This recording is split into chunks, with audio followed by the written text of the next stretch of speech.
آج کل ہم جو یہ سنتے ہیں کہ بھئی اللہ ایسا ہے، اللہ ویسا ہے، کوئی کہتا ہے اللہ آسمان پر ہے، کوئی کہتا ہے کہ زمین پر ہے، کوئی کہتا ہے دل میں ہے، اور کوئی کہتا ہے کہ اللہ کے سوا کوئی ہے ہی نہیں۔ پہلی بات تو ایسا ہے کہ کسی کی تعریف کوئی کر نہیں سکتا۔ شیطان کبھی بھی انسان کی تعریف نہیں کر سکتا، انسان کبھی بھی ولی کی تعریف نہیں کر سکتا، اور کوئی بھی ولی رسول کی تعریف نہیں کر سکتا، اور کوئی بھی رسول خدا کی تعریف نہیں کر سکتا۔ اس لیے کہ جس کی تعریف کرنا ہے وہی بن کر کرنا پڑے گا۔ اگر انسان کی تعریف کرنی ہے تو انسان بننا پڑے گا، اگر ولی کی تعریف کرنا ہے تو ولی بن کر ہی کرنا پڑے گا، رسول کی تعریف کرنا ہے تو رسول بن کر ہی کرنا پڑے گا، اور اللہ کی تعریف اگر کرنا ہے تو اللہ بن کر ہی کرنا پڑے گا۔ اس لیے کہ حضور صلی اللہ علیہ وسلم نے خود فرمایا کہ میں پناہ مانگتا ہوں تیری، میں پوری نہیں کر سکتا تیری تعریف جیسا کہ تو خود کرے۔ اس کا مطلب یہی ہوا کہ اللہ کی تعریف صرف اللہ ہی کر سکتا ہے۔ اس کا یہ مطلب نہیں کہ حضور صلی اللہ علیہ وسلم کو علم نہیں تھا، اللہ کا علم نہیں تھا، اللہ کو نہیں جانتے تھے، لیکن ان کو اس دنیا کے رسم و رواجوں کو پورا کرتے ہوئے ان کے پیچھے جو عام لوگ تھے، ان کے خیالوں کو، ان کے ذہن کو، ان کو سمجھ کو دیکھ کر ان کو یہ کہنا پڑا، اس لیے کہ بھائی وہ نہیں کہہ سکتے تھے کہ میں اللہ ہوں، میں خدا ہوں۔ تو اللہ کی تعریف صرف اللہ ہی بن کر کرنا پڑے گا، کوئی کسی کی تعریف نہیں کر سکتا۔ اور آج کل ہم کو یہ بتایا جاتا ہے کہ بھئی یہ راز کی بات ہے، اس کو راز رکھ دو، اس کو سینے بہ سینے چلنے دو، اس کو عام مت کرو۔ لیکن جس کسی نے بھی سچائی کو، حقیقت کو، توحید کو مکمل جانا، مکمل علم حاصل کیا، وہ تو وہی کہے گا جو اس مقام پہ پہنچا۔ جب وہ خود حقیقت بن گیا تو حقیقت کا راز کس سے چھپائے گا؟ وہ مکمل سچائی کو پہنچا تو سچائی کا راز کس سے چھپائے گا؟ وہ مکمل اگر توحید کو پہنچا تو توحید کا راز کس سے چھپائے گا؟ اس لیے کہ اس کے نظروں میں کچھ ہے ہی نہیں، اس کے نظروں میں صرف حق حق حق ہی ہے، تو حق کی تعریف حق سے ہی کرے گا۔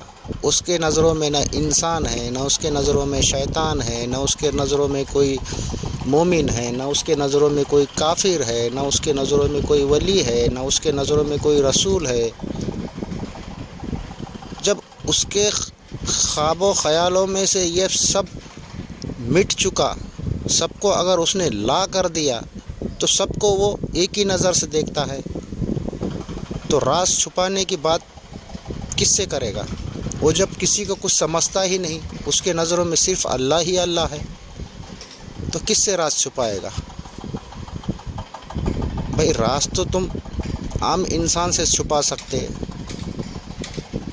تو جو انسان مکمل توحید، مکمل سچائی کو جان چکا ہے، وہ اس کے بس میں ہے ہی نہیں کہ راز کو چھپائے، وہ تو وہی کہے گا جو وہ ہے۔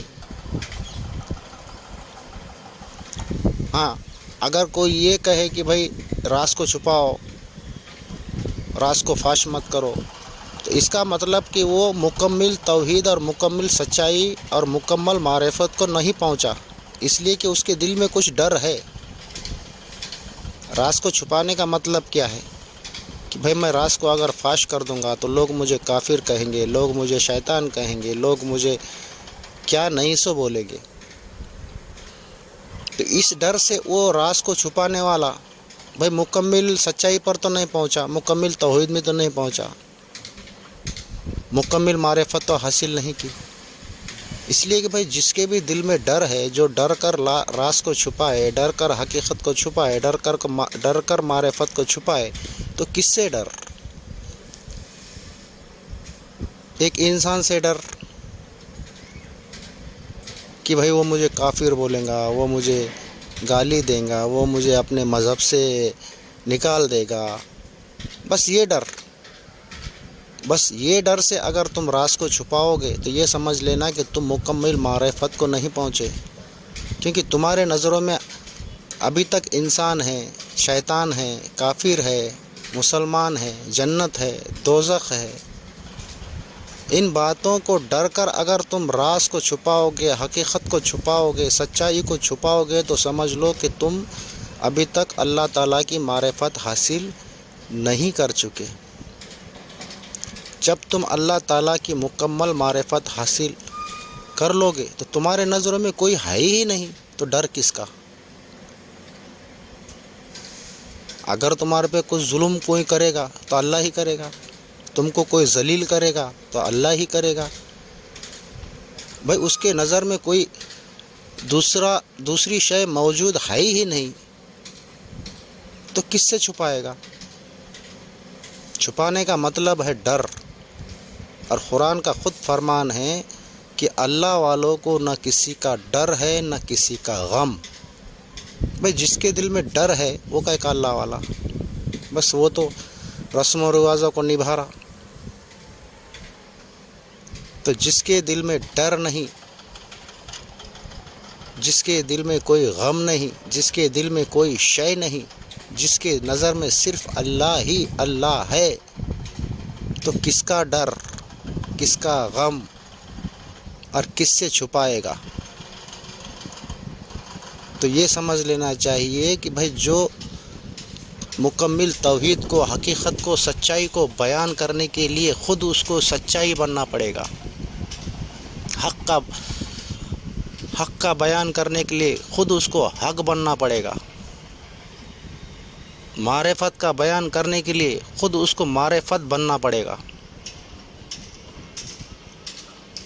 جب تک تم مکمل سچائی کو، حقیقت کو، معرفت کو نہیں جانو گے، تم سچ بول ہی نہیں سکتے، کیونکہ تم خود سچ نہیں ہو۔ سچ کے واسطے سچ بننا پڑے گا۔ کوئی بھی تعلیم دینے سے پہلے اس تعلیم والا بننا پڑے گا۔ ایک عام انسان کے بس کی بات نہیں ہے اللہ کی تعریف کرنا، جبکہ محمد مصطفیٰ صلی اللہ علیہ وسلم خود اس کی تعریف کرنے سے پیچھے ہٹ گئے۔ حضور صلی اللہ علیہ وسلم نے ہر چیز کی تعریف کی، نماز کی تعریف، جنت کی تعریف، خدا کی تعریف، عام لفظوں میں